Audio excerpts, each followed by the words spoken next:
السلام عليكم ورحمة الله وبركاته. الحمد لله رب العالمين، والصلاة والسلام على رسوله الأمين، أما بعد. أعوذ بالله من الشيطان الرجيم. بسم الله الرحمن الرحيم. يا أيها الذين آمنوا اتقوا الله حق تقاته ولا تموتن إلا وأنتم مسلمون.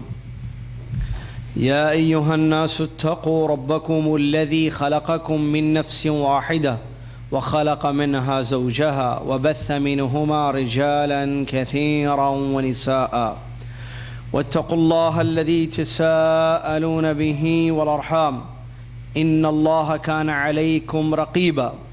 يا أيها الذين آمنوا اتقوا الله وقولوا قولا سديدا يصلح لكم أعمالكم ويغفر لكم ذنوبكم ومن يطع الله ورسوله فقد فاز فوزا عظيما. قال الله سبحانه وتعالى: لقد كان لكم في رسول الله أسوة حسنة. وقال الله عز وجل: ما آتاكم الرسول فخذوه وما نهاكم عنه فانتهوا. وفي البخاري قوله صلى الله عليه وسلم: ما بالنبي إلا وقد رعى الغنم. قالوا: وأنت يا رسول الله؟ قال: وأنا. وفي رواية: وأنا رعيتها لأهل مكة على قراريط، أو كما قال صلى الله عليه وسلم. وعن النعمان بن بشير رضي الله عنه قال: قال رسول الله صلى الله عليه وسلم: إن الحلال بين وإن الحرام بين وبينهما أمور مشتبهات لا يعلمهن كثير من الناس. الحديث أو كما قال صلی اللہ علیہ وسلم. معزز طلباء اور طالبات، سب سے پہلے اللہ تبارک و تعالی کا شکر، اس کا فضل، اس کی مہربانی کہ اس نے ہمیں اس بات کی توفیق دی کہ ہم یہاں بیٹھ کر اس کے پیارے نبی محمد صلی اللہ علیہ وسلم کی سیرت طیبہ کو پڑھیں. تو یہ یقیناً اللہ تبارک و تعالیٰ کا ہم پر بہت بڑا فضل اور احسان ہے اور اس کی توفیق ہے. یہ بہت بڑی نعمت ہے اور اس نعمت پر جتنا شکر کیا جائے وہ کم ہوگا. سبحان اللہ و بحمدہ سبحان اللہ العظیم. اس کے بعد درود و سلام ہو امام الانبیاء محمد الرسول اللہ صلی اللہ علیہ وسلم کی ذات گرامی پر کہ جن کی حیات طیبہ ہر انسان کے لیے ایک اسوہ حسنہ ہے اور جن کی سیرت کی روشنی میں زندگی گزارنے کے سنہرے اصول معلوم ہوتے ہیں اور ایک اچھی اللہ کی پسندیدہ زندگی ہم گزار سکتے ہیں. اللہم صلی علی محمد وعلی آل محمد کما صلیت علی ابراہیم وعلی آل ابراہیم انک حمید مجید. اللہم بارک علی محمد وعلی آل محمد کما بارکت علی ابراہیم وعلی آل ابراہیم انک حمید مجید.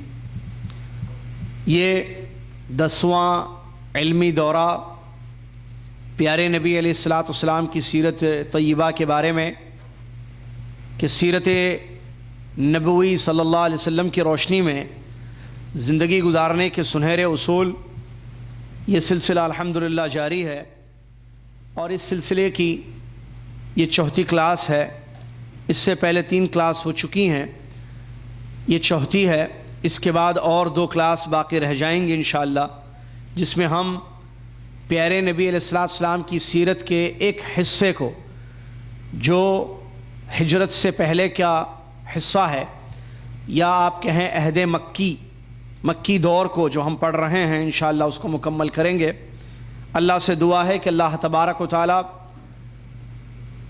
ہم سب کو توفیق دے کہ ہم پیارے نبی علیہ الصلوۃ والسلام کے نقش قدم پر